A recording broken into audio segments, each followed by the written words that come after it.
본인 또는 배우자가 고용주로부터 폼 W2를 통해 급여 또는 임금을 받으셨는지 묻는 질문이며 작년 한 해 동안 몇 장의 W2를 받았는지 기록하시면 됩니다.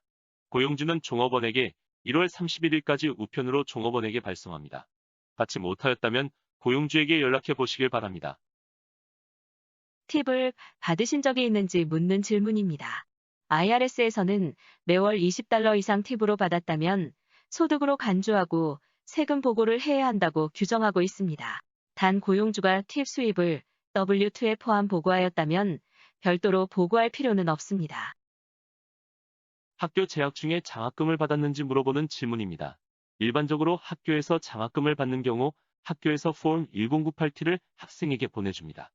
학교로부터 장학금을 받는 경우 폼 1098T 박스 5에 scholarships 또는 grants 칸에 장학금 수령액이 기입되어 있습니다. 장학금을 받은 경우 학교 학비 및 책값 등으로 지불한 영수증을 가져오셔야만 에듀케이션 크레딧을 받을 수 있습니다. 장학금이 학비 및 교육 관련 비용보다 많은 경우 초과된 금액에 대해 세금이 부과될 수도 있습니다. 이자 또는 배당금 수입이 있는지 묻는 질문입니다. 체킹 세이빙 CD에 이자 수입이 있거나 투자에 따른 배당금 디비덴드 있는 경우 금융기관으로 폼 1099 INT 1099 DIV를 받으셨을 것입니다. 주 또는 지방정부에서 세금 환급액을 받았는지 묻는 질문입니다.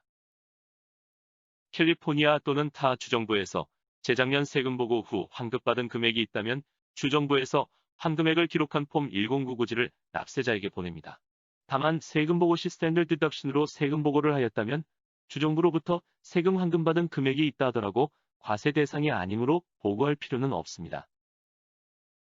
위자료 소득 또는 별거 수당을 받으셨는지 묻는 질문입니다. 이혼 후 당사자 합의에 따라 지급받은 위자료 또는 별거 수당 수입입니다. 별거 수당 받았다면 수당을 지불한 전 배우자의 이름과 소셜번호가 필요합니다. 법원으로부터 이혼이 결정된 날짜에 따라 위자료로 받은 금액은 납세자의 수입으로 처리됩니다. 자영업자의 소득에 관한 질문입니다. 자영업자가 거래처의 계약에 따라 비즈니스로 수입이 생겼다면 거래처는 1099 MISC, 1099 NEC, 현금 가상화폐 또는 다른 재산이나 서비스로 제공합니다. 방문하시기 전에 자영업으로 인해 발생한 수입 총액을 계산해야 하고 또한 자영업을 위해 사용한 비용 엑스펜스를 납세자가 항목별로 정리하시고 만약 자영업을 위해 자동차를 사용한 경우 운행한 마일수를 준비하셔야 마일당 기본 공제 비용을 비용으로 공제받을 수 있습니다. 근로의 대가로 세금 보고하지 않은 현금이나 수표, 가상화폐 또는 근로에 대응하는 서비스를 제공받았다면 이 또한 모두 세금 보고하셔야 합니다. 주식, 채권, 가상화폐 또는 본인 거주 주택을 처분하여 생긴 소득이나 손실 여부에 대한 질문입니다. 보유 주식을 매도하여 이익 또는 손실이 발생하는 경우 주식관리회사로부터 폼 1099 비율 받습니다. 일반적으로 주식 보유 기간에 따라 1년 이하인 경우를 short-term sales이라고 하며 1년 이상을 보유한 후에 판매하는 경우를 long-term sales라고 칭합니다. 납세자 개인 주택을 판매에 따른 이익 또는 손실도 보고하셔야 합니다. 이런 경우 세무세법 전문가와 상담하시길 바랍니다. 가상화폐 또는 비트코인 판매에 따른 이익 또는 손실에 대해서 판매에 대한 양식이 없다 하여도 세금 보고 시 보고해야 합니다. 직장에서 상해를 입어 보험금을 받았는지 여부를 물어보는 질문입니다. 일반적으로 직장 상해 보험을 받는 경우 폼 W2 기록에 나타나며 보험회사로 장해 보험을 받는 경우 폼 1099 아래 보상금이 기록되어 있습니다. 직장 근무 중 상해로 인해 직장 상해보험 Workers' Compensation을 통하여 수령한 금액은 경우에 따라 세금 대상이 될 수도 있고 연세 대상에 속할 수도 있습니다.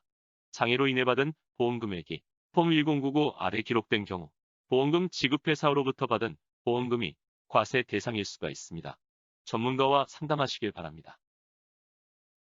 연금, 연금보험 및 개인은퇴소득, 인출분 수입에 대한 질문입니다. 은퇴 후 개인 은퇴계좌로부터 일정 은퇴연금을 인출하는 경우 폼 1099R을 받습니다. 또한 은퇴를 대비하여 은퇴연금을 저축하다가 개인 사정으로 중도 인출한 금액도 1099R에 기록되어 연말에 통보받습니다. 중도 해약 시 경우에 따라 벌금이 부과됩니다. 이 모든 연금도 수입에 해당하며 수입으로 보고하셔야 합니다.